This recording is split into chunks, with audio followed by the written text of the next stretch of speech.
Hello मेरे प्यारे बच्चों, क्या हाल चाल? बढ़िया साहब। तो इस संसार में हर एक व्यक्ति का अपना सपना होता है। हर कोई सपनों के साथ जी रहा है। किसी का सपना छोटा होता है तो किसी का बड़ा सपना होता है। अगर सपना ही देखना है तो भाई हम बड़ा सपना क्यों ना देखें।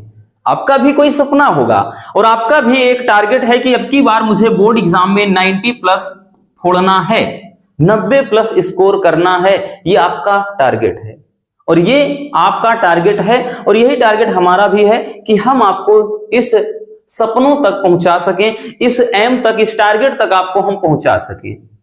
लेकिन हमारा कहना है कि सपना देखना गलत नहीं है। हमारे बड़े बुजुर्ग बोलते हैं कि बेटा सपना देखना चाहिए। अब सपने वो जो आपको सोने ना दे, ऐसे सपने रात में नींद के वक्त देखा गया सपना, ऐसा सपना नहीं। ऐसा सपना जिसके लिए आप काम करो, जिंदगी में कुछ कर सको, तो वो सपना देखना नहीं गलत है। लेकिन गलत सपना देखना गलत हो सकता है। आज की हमारी बातों का आपको बहुत ज्यादा बुरा भी लग सकता है, लेकिन आज जो आप पढ़ रहे हो, जो कर रहे हो ना बच्चों, कहीं ना कहीं ये आप बहुत ही गलत डायरेक्शन में जा रहे हो। इसको पढ़ाई नहीं बोलते हैं, इसको पढ़ाई नहीं बोलते हैं जो आप कर रहे हो। आप जब भी गलती करते हो तो आपके माता पिता आपको डांटते हैं, बोलते हैं। क्यों? क्योंकि आप गलत रास्ते पर जा रहे हो, गलत चीजें कर रहे हो, गलत संगति में हो, तो इसलिए आपको वो डांट रहे हैं। तो हमारा भी फर्ज होता है कि भाई हम आपको पढ़ा रहे हैं बच्चों, तो आपको भी डांट सकते हैं अगर आप गलती करते हो। तो हम किस बारे में बात कर रहे हैं समझ में आ गया होगा। ये गलती आज पहली बार नहीं है। आपने साल भर क्या किया, कैसे पढ़ा, वो सब जाने दीजिए। लेकिन हम बचे हुए दिनों में भी आप वो गलती कर रहे हो जो आपको आने वाले समय में डूबो सकता है, वो गलती आपको बर्बाद कर सकती है। तो वो गलती क्यों कर रहे हो? तो हम बात कर लेते हैं एक क्वेश्चन की। ये क्वेश्चन जरा गौर से देखिएगा। याद आया कुछ? हम सबको गलत नहीं कह सकते, हर एक स्टूडेंट उस तरफ से नहीं है, लेकिन अधिकांश स्टूडेंट तो उसी रास्ते में भाग रहे हैं ना।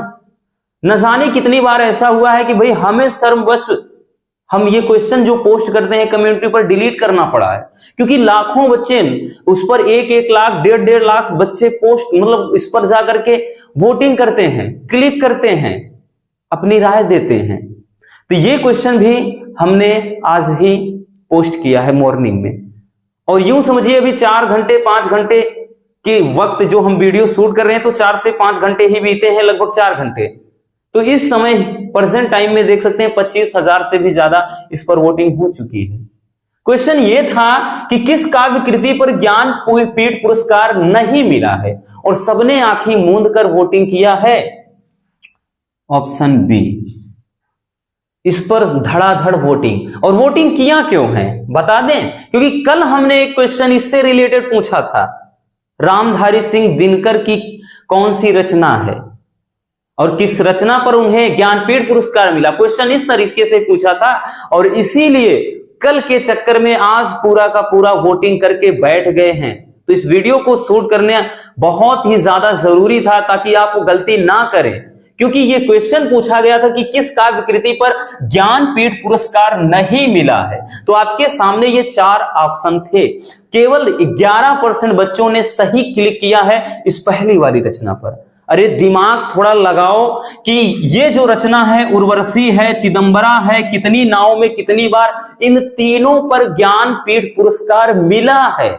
जबकि क्वेश्चन में कह रहा था कि भाई किस रचना पर नहीं मिला है।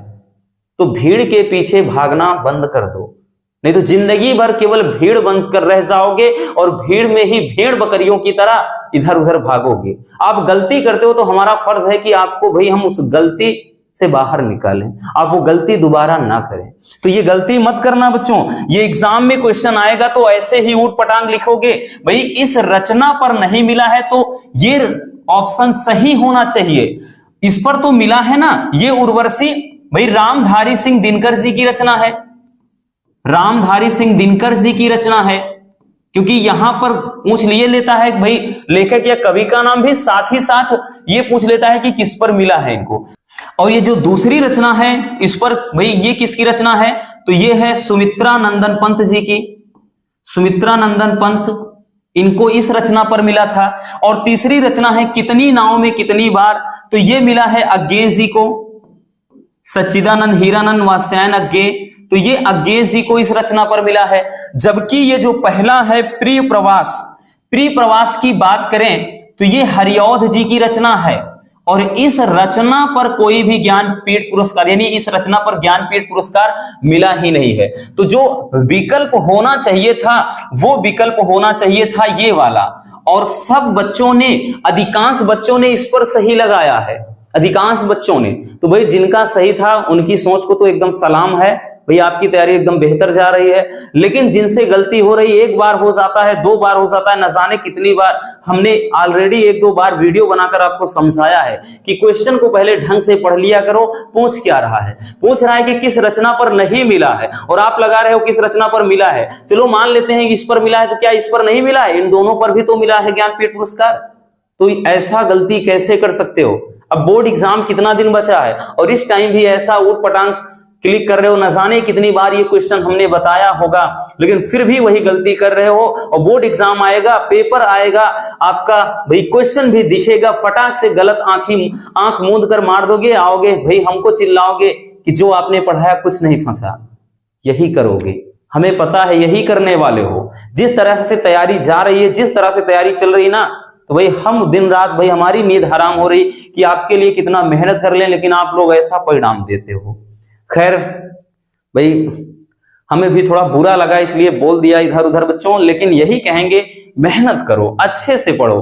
भाई क्वेश्चन नहीं समझ में आ रहा मत क्लिक करो। आप देख रहे हो कि 80% 82% बच्चों ने इस पर क्लिक किया है, तो सही होगा, और आप भी उसी रास्ते में भाग रहे हो। ऐसा नहीं हो। जिस टॉपिक के बारे में दिक्कत है पहले उसको आप सर्च करके रिसर्च भी तो कर सकते हैं ना, कि हाँ ये सही हो सकता है या नहीं हो सकता है।